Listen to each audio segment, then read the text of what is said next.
তো এখন আসি কোথায়? আসি হচ্ছে ব্রিজের নিচে। ব্রিজের নিচে বলতে মালিবাগ বা শান্তিনগর যে ফ্লাইওভারটা, সেই ফ্লাইওভারের নিচে আসি।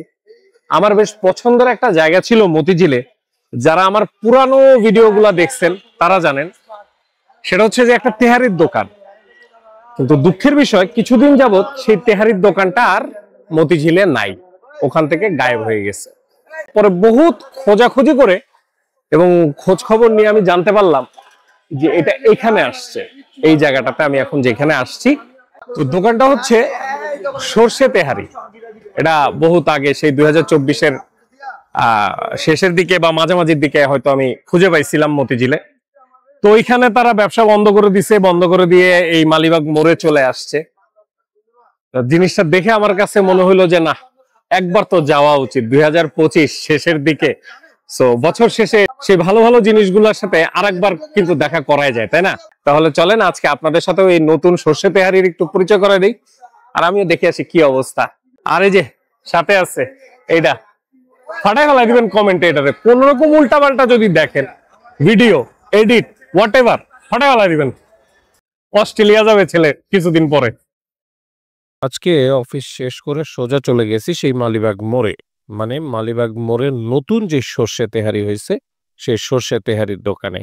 দোকানের ভেতরটা মতিঝিলের দোকান থেকে একেবারেই আলাদা, মানে বেশ সুন্দর জাঁকজমকপূর্ণ করছে, আর বসারও মোটামুটি বেশ ভালোই জায়গা টাকা আছে ওই খাবারের ডেক ট্যাক সামনে দিয়ে, মানে একটা সুন্দর লুক দিছে বলতে গেলে। তাহলে চলেন দেখে নেই কি কি খাবার অর্ডার করা যায় আর কি কি খাবার খাওয়া যায়। আমাদের খাবার দাবার মাশাআল্লাহ সব চলে আসছে। এখানে আছে হচ্ছে আমাদের সেই তেহারি, মানে সর্ষে তেহারি, যেটার আমি পার্সোনালি বড় ফ্যান। এখান থেকে আমি ভাব পাচ্ছি। আর এটা হচ্ছে তাদের কাচ্চি, হাফ কাচ্চি 300 টাকা, 2 পিস মাটন দিছে, একটা তাদের যে জান প্রাণ, কাচ্চির জান কাচ্চির প্রাণ, ও মাখনের মতো লাগতেছে, একদম নরম। আলু, এই আলু দিছে, কিন্তু কাহিনী হইছে যে তাদের কাচ্চি আমি কখনো খাইনি। মানে তাদের দোকানে যে সর্ষের তেহারিতে যে কাচ্চি পাওয়া যায়, বিষয়টা সম্পর্কে আমি খুব একটা জ্ঞাত ছিলাম না। তবে যেটা খাইছি তা হচ্ছে তাদের এই চিকেন রোস্টটা। এই চিকেন রোস্টটা আমাদের অ্যাকচুয়ালি খাইছি কিভাবে, দোকানে খাইনি। আমাদের অফিসে একবার একটা ফাংশন হয়েছে, তো সেই ফাংশনের জন্য আমরা চিকেন রোস্ট সহ অর্ডার করছিলাম। ব্যাপক মজা পাইছিলাম আমরা অফিসে যখন খাইছিলাম। এখন জানি না, হুট করে এখন আসছে, আমি জানি না কি অবস্থা। আর এই হচ্ছে তাদের মেনু। এখানে একটা বিষয় আছে, যেমন বিফ তেহারি, এটা হচ্ছে 200 টাকা হাফ। অবভিয়াসলি এইখানকার যে প্রাইসগুলো আছে সেই প্রাইসগুলোর থেকে কিছুটা কম আমরা মতিঝিলে পাইতাম, বাট এখানে একটু পরিমাণও বাড়ায় দেয় বা সবকিছু দিক দিয়ে একটু বেশি বেশি দেওয়ার চেষ্টা করছে। তো খাবার ঠান্ডা হওয়ার আগে আগে আমরা আসেন একটু হালকা হালকার উপরে খাবার দাবারগুলো খাই। এখানে তাদের যে হাফে যেই পরিমাণ মাংস দিছে, আমি তাদেরকে বলছিলাম কি যে ভাই, মানে আপনি কয় পিস মাংস দিচ্ছেন, হাফে কয় পিস থাকে? তখন সে বলছে যে আমাদের হাফেই 10 থেকে 12 পিস মাংস থাকে। সো প্যারা নাই, সে বেশি দেয়নি, 10-12 পিস হাফে মাংস থাকবে। এই পরিমাণ মাংস, মানে এই মাংসের সাইজগুলো যেগুলো থাকবে, এই সাইজগুলো আপনি 10 থেকে 12 পিস পাবেন আলহামদুলিল্লাহ। দেখা যাক, ওরা দিলে তো ভালোই হয়, না দিলে তো কমেন্ট বক্স আছেই আপনাদের জন্য। তাহলে আসেন আমরা একটু তেহারিটা, শুধু মাংস টাংস বাদ দিয়ে শুধু তেহারিটা একটু মুখে দিই। বিসমিল্লাহ।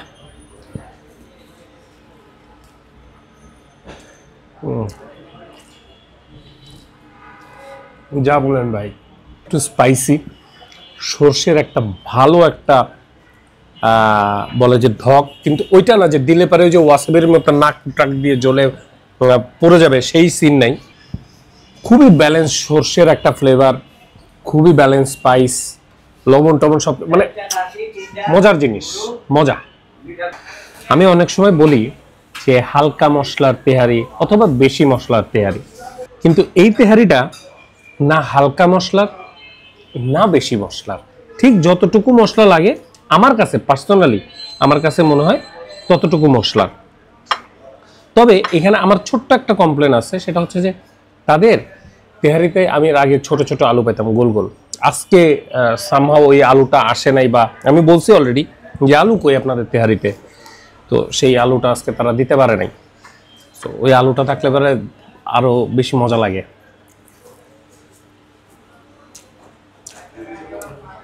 তো এবার হচ্ছে আমাদের কাচ্চি। এই হলো আমাদের রাইস, বাসমতি চালের কাচ্চি। হ্যাঁ, এটা কিন্তু হাফ 300 টাকা বলছি মনে হয় প্রথমে। যাক, আবার বলে দিলাম, যত বলবো তত ভালো, তাই না? তবে এক তেহারি নিয়ে আমি যেই পরিমাণে বর্ণনা করছি, বগর বগর ইয়া গোড়া ঠান্ডা হয়ে গেছে। তাহলে আগে আমি এখান থেকে আগে একটু অর্ধেক আলুর নিয়ে নিই। হ্যাঁ, ও সেই লেভেল, ভেরি নাইস। কিন্তু স্বাদ কেমন, দেখতে সুন্দর, খেতে কেমন? খাসির পিস হচ্ছে এই ছোট ছোট পিস, 300 টাকা। আমি একটু যদি বড় করা যাইতো আর কি, তাহলে মনে হয় ভালোই লাগতো। 300 টাকা তো, তবে পিসগুলো কিন্তু মাশাআল্লাহ বেশ ভালো পড়ছে। তবে হ্যাঁ, আরেকটু যাই বলেন, রাইস মনে হয় একটু তারা বেশি দিছে, একটু বাপ যা বুঝতেছি, কিন্তু খাসিটা আর একটু বড় করলে মনে হয় ভালো হয়। তাহলে আসেন একটু মাখাই খাই। হ্যাঁ ভাই, কাচ্চি মাখাই খাইতে হয় না কেন ভাই? আমার কাচ্চি আমি মাখাই খাবো, আমি খাবোই, আমি মাখাবো তারপরে আমি খাবো, সমস্যা কোথায়? This is my kacchi, my rules.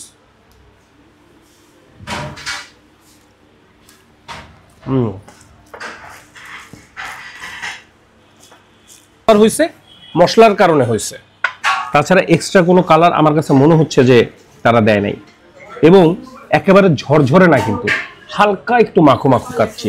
এই মাংস, এই যে মাংস বেশ নরম, তবে স্টিল অ্যাজ এ কাস্টমার আমার সাইজের সাথে খাসির সাইজটা একটু মিল আছে, ওটা একটু বেশি বড় থাকলে না জমে যাবে। তবে আপনাদেরকে বিয়েবাড়ির হালকা একটা ফিল দেই। হ্যাঁ, সেটা হচ্ছে যে বিয়েবাড়িতে কিন্তু আমরা একটা কাজ করি, সেটা হচ্ছে যে এইগুলোর সাথে একটা রোস্ট, যদিও এটা পোলাওয়ের সাথেই বেটার। ভাই এত কিছু নেওয়ার পর আর পোলাও সহ্য হচ্ছে না ভাই। এই হচ্ছে আমাদের আজকের মুরগি এবং মুরগির গ্রেভি। এই হচ্ছে মুরগির গ্রেভি।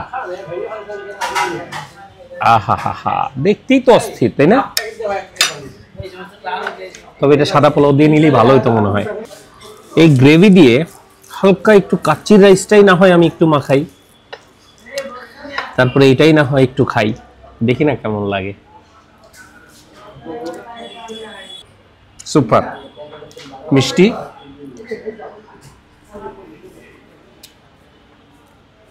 যাদের হালকা একটু মিষ্টি রোস্ট পছন্দ, মানে খোঁচা লাগানো মিষ্টি না, স্মুথ মিষ্টি, ওই জিনিসটা পাবেন। এবং একটা আদার ফ্লেভার পাচ্ছি আমি, বাট খারাপ লাগতেছে না, কিন্তু বাটা মশলা দেওয়া হয়েছে, ভেরি নাইস। আচ্ছা, কাচ্চি আর রোস্ট কি যায়? না গেলে এখন থেকে যায়। একটু মুরগিটা ছিঁড়ি। হ্যাঁ, এই হচ্ছে তাদের। ভাই কত গ্রামের মুরগি এটা? আচ্ছা, ওনারা বলতেছে 800 থেকে 850 গ্রামের মুরগি। আমার কাছে সাইজও দেখে তাই মনে হলো ভালো।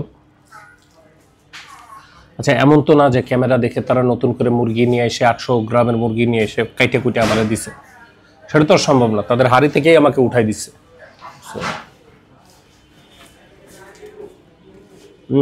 ভাই আপনারা যাই বলেন,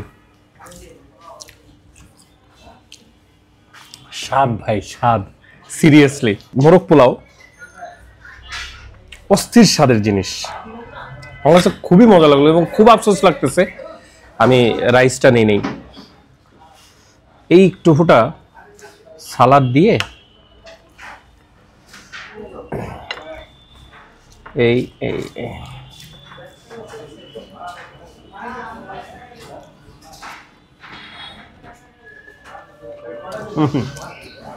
আপনাদের নিয়ে বিপদে আছি। এই যে ভিডিওটা আমি পাবলিশ করব, আমি কমেন্ট সেকশনে দেখবো ফাউ খাইছে ফাউ খাইছে। সুনাম করলে ফাউ খাই, আর দুর্নাম করলে মুখে রুচি নাই, যাবো কোথায় আমি? শুনেন ভাই, বহু ভিডিওর মতো এই ভিডিও তো আবারও বলি, শিকদার কখনো কোনো রেস্টুরেন্ট থেকে ফাউ খায় না। বিল না দিয়ে আমি রেস্টুরেন্ট থেকে বেরোই না। কোনো প্রেশার নিয়েন না। এবং এই যে আমার কাছে ভালো লাগতেছে, আমার ভালো লাগতেছে, আমার, তার মানে এটা না যে আপনার ভালো লাগবে। আমি মাঝে মাঝে কিছু ভিডিওতে বলে দেওয়ার চেষ্টা করি কথাটা, একান্তই আমার নিজস্ব স্বাদ অনুযায়ী আপনার সামনে এই ভিডিওটা আমি আনতেছি, নিজের এক্সপিরিয়েন্স শেয়ার করার জন্য। এবং আমার এক্সপিরিয়েন্স, এদের তেহারি বলেন, এদের মোরগ পোলাও বলেন, দুর্দান্ত, কাচ্চিটাও ভালো, খারাপ না। আশা করি বুঝতে পারছেন। তো খাবার দাবার খেয়ে আবার আসছিলাম ফিরে এই রাস্তার ধারে। সর্ষে তেহারি আল্লাহর রহমতে আমার কাছে মানে মাশাল্লাহ গুড, পূর্বের ন্যায় ভালো লাগছে। তবে এবার তাদের ওই রোস্টটা এক্সট্রা অর্ডিনারি লাগছে আমার কাছে, একদম দুর্দান্ত লাগছে। কাচ্চিটা ওকে, ভালো ছিল, নট ব্যাড। আর আমি আপনাদেরকে একটু লোকেশনটা বলে দিই, এটা হচ্ছে ওই যে হচ্ছে মালিবাগ মোড়, হোসাফ শপিং সেন্টার বা হোসাফ টাওয়ার যেটাকেই বলেন। এই যে ফ্লাইওভার, এই যে এসবি অফিস, সিআইডি অফিসের উল্টা পাশে। আর এই যে শান্তিনগরের দিকে রাস্তাটা চলে গেছে। আর এটা এইখানে অনেকে আবার বুঝবেন যে সিটি ব্যাংক আছে, বুঝছেন, এটার ওই যে সিটি ব্যাংকের পাশের বিল্ডিংটাই আর কি। মোহাম্মদিয়া রেস্টুরেন্ট যদি চিনে থাকেন, সেটাও একটা লোকেশন ওই বিল্ডিংটাতে। না আসলেই দেখবেন বিশাল বড় সাইনবোর্ড। আর গুগল ম্যাপের যে লিংক সেটা তো অবশ্যই আমার ডেসক্রিপশন বক্সে আছে। তাহলে ভাইয়া আজকে চলে যাই, দেখা হবে পরবর্তী ভিডিওতে। জানাবেন, হ্যাঁ, আর লাইক, কমেন্ট, শেয়ার, সাবস্ক্রাইব যা আছে নিজেদের থেকে কিছু আবিষ্কার করে বানাইতে পারলেও প্রমোটের জন্য বানায়। আসি তাহলে, আল্লাহ হাফেজ। সাবস্ক্রাইব করে দিন কিন্তু।